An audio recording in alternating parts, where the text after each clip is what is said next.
মহিলা মারা গেল। অপর একজন মহিলা তার মৃতদেহকে গোসল দিতে লাগলেন।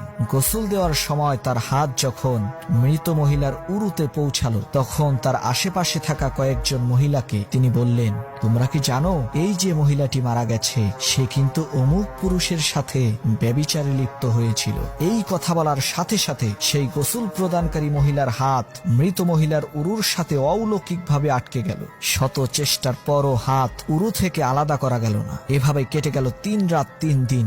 এই মহা সমস্যা সমাধানের জন্য ইমাম মালিককে ডেকে আনা হলো। তিনি গোসল প্রদানকারী মহিলাকে জিজ্ঞেস করলেন, তুমি যে এই মৃত ব্যক্তির নামে অপবাদ দিয়েছ, এই বিষয়ে কি 4 জন সাক্ষী দেখাতে পারবে? সে বলল, না। ইমাম মালিক বললেন, পবিত্র কোরআনের বিধান অনুযায়ী মিথ্যা অপবাদের শাস্তি হিসেবে এই মহিলাকে 80টি বেতের আঘাত করা হোক। তাকে 80টি বেতের আঘাত করা হলো। সাথে সাথে মৃত মহিলার উরু থেকে তার হাত খসে গেল।